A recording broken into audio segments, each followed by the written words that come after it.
Hi, and welcome to livingpianos.com and virtualsheetmusic.com. I'm Robert Estrin with a very special show today featuring guest Jonny May. Hey, Robert. Thanks so much for having me. It's great having you here. Yeah, it's awesome to be here. The subject of the show today is how to play ragtime, and Jonny is an expert at ragtime, as you're going to hear in a minute. First of all, I just want to talk a little bit about what is ragtime. Ragtime is actually an early form of jazz music that came about just before the turn of the 20th century. Interestingly, some ragtime is all written out just like classical concert music, like rags of Scott Joplin are incredibly famous, and yet there are ragtime bands where people are improvising, so it crosses that threshold that covers both genres of music, which makes it a natural fit to have us here together. There's a few things about ragtime that I have heard about, and I don't consider myself an expert. I've played some ragtime music. Scott Joplin was quoted as saying that ragtime should never be played fast. And yet, you think of ragtime as kind of upbeat music. Right. So maybe that's a good place to start. Maybe you can give me an idea of, was he on track with that? Or is there some misunderstanding? Or Well, you know, he's the king of ragtime. So he gets to, you know, whatever he says goes. You know, he wrote on the top of his music, do not play fast. And so, you know, I like to play ragtime fast. And, you know, so people, you know, will comment, oh, this is way too fast. And other people love it fast. Right. And I just think you should play it how you feel it. And I think he actually played, if you listen to the old piano rolls of Scott Joplin playing, he actually was playing at like 120 beats per minute. It's like pretty fast. It's pretty fast. Yeah, it's pretty fast. Are there any audio recordings of Scott Joplin? There are audio recordings of those Disclavier pianos. So you wonder if they were calibrated to play back. Yeah, you know? That's true. Yeah. Interesting. Yeah.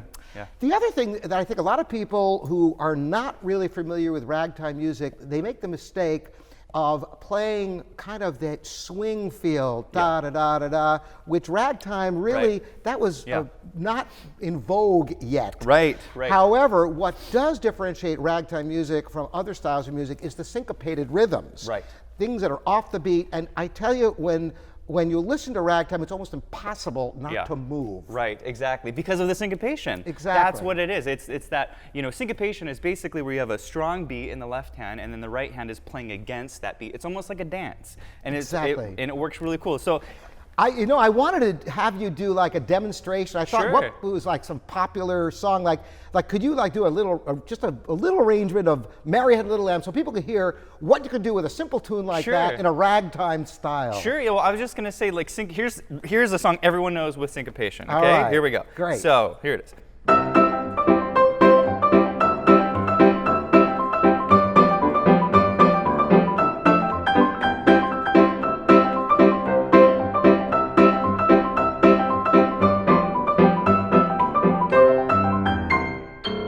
There you go. All right.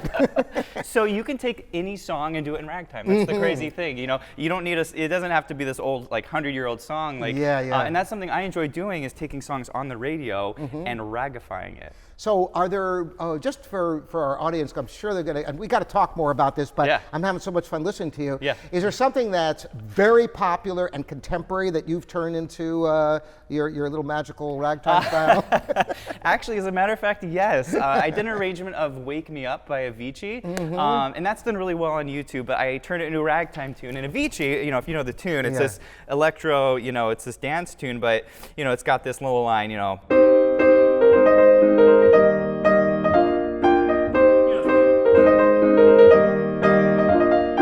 I turned it into ragtime.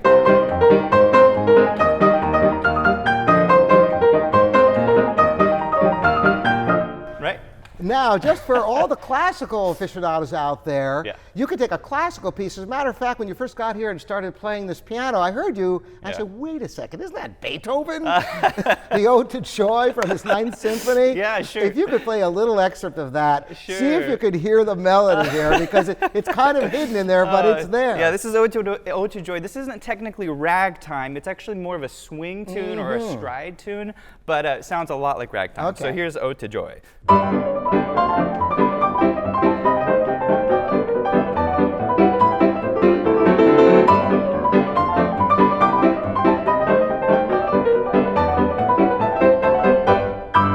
All right.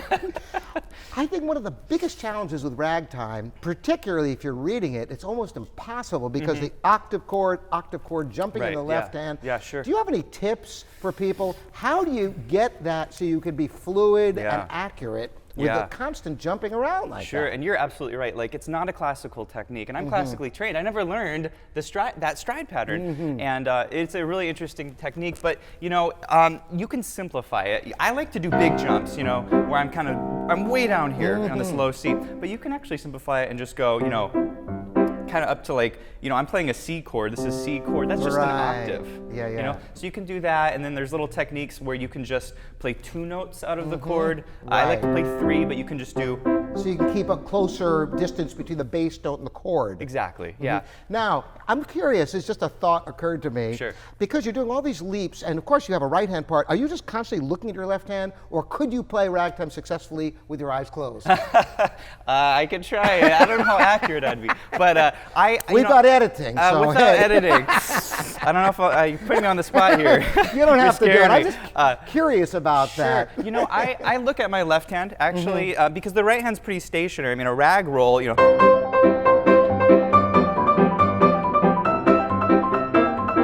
I mean, I'm just sitting in one spot, but my left hand. So you really have to be looking at that left hand. Yeah, I'm looking, but at the same time, it's automatic. You know, it's a misconception as people think, well, to be automatic, I'm not looking at it. Well, you're still looking, because that's a big jump. And you probably look at your thumb because it's closer than looking at all the way at the pinky. Yeah, if you're doing octaves. Right. And a lot of times you're doing single notes, though. Sometimes I'm doing single notes. Usually, if I'm going real fast, like if I was doing that, I might go like. I'm doing 2 notes. Right, because it's the effect. It's a ba, ba, ba. You don't need it. It doesn't have to be a big chord. So. One of the things I love about Scott Joplin is that the music is in different sections, and there's almost always at least one retrospective kind of melancholy section. You're right. In almost the happiest rag that there is has got one section in it with some really kind of off harmonies that take it outside before it comes back, where you go, ah. Yes. And that is such a wonderful thing. Right. And I don't know if you could think of any classic examples of a middle section of a rag that gets kind of more deep and introspective. Sure, I'm trying to think of some rags. You know, Scott Joplin wrote a ton of rags. I know. I mean, I know the Peacherine rag. I know Entertainer, Maple Leaf rag. Sure. Those don't do that so much. But Scott Joplin's interesting because he considered himself a classical composer. Right. So when he was writing his rags, he considered that actually classical music, and it was all notated and it was very serious. And so he did that. He was, you know. Now here's another question for you. I mean, everybody knows Scott Joplin. Anybody who's familiar with ragtime music. And of course, we've all heard of ragtime bands with the pa with the tuba going the left-hand part. Boom, boom, boom. Were there other classical type of composers, that is, people who wrote down every note of rags, who are some of the other luminaries? Gosh, there's a lot of guys. Zez Comfrey is one of my favorites. He wrote Kitten on the Keys. Okay. You know, he notated every note. Debussy actually wrote some ragtime. Gollywog's Cakewalk. Gollywog's Cakewalk. Yeah. Good point. So there was a span of time where like contemporary composers of that era, real serious classical composers, were writing ragtime. So it was both a classical form and it was a popular form. Gershwin is another great example of someone who was writing popular music and like serious concert music. Sure. So, you know, there's so many directions we can go with this. What I want you to do is to plant the seeds for some future videos we could do together of where ragtime led. You just mentioned, you talked about stride and some of these other styles. In the kind of the history and the chronology of the development of jazz from ragtime, if you give us some brief historical landmarks that maybe we can explore in later videos, I would love that. Absolutely, sure. Ragtime developed in the late 1800s, really turn of the century. I think it was 1898 Maple Leaf Rag came out. So it was right in the And just for a moment, play a little bit of the Maple Leaf Rag so everybody knows it. Because everybody knows it. The most requested ragtime tune at Disneyland. Everyone. Do you know Maple Leaf Rag? I'm like, which key do you want me to play it in? Should I play it slow? What do you like? Slow? You like Whatever it slow? you like. You're the expert. I like it fast. I'm gonna go fast.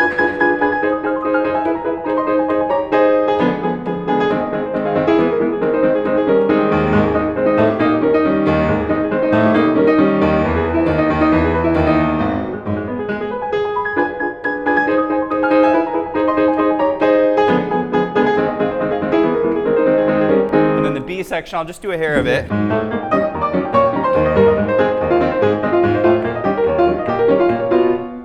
right. Yeah, yeah. And before I let you go, I just want you to tell people, I know you play at Disneyland and you've got a ton of followers.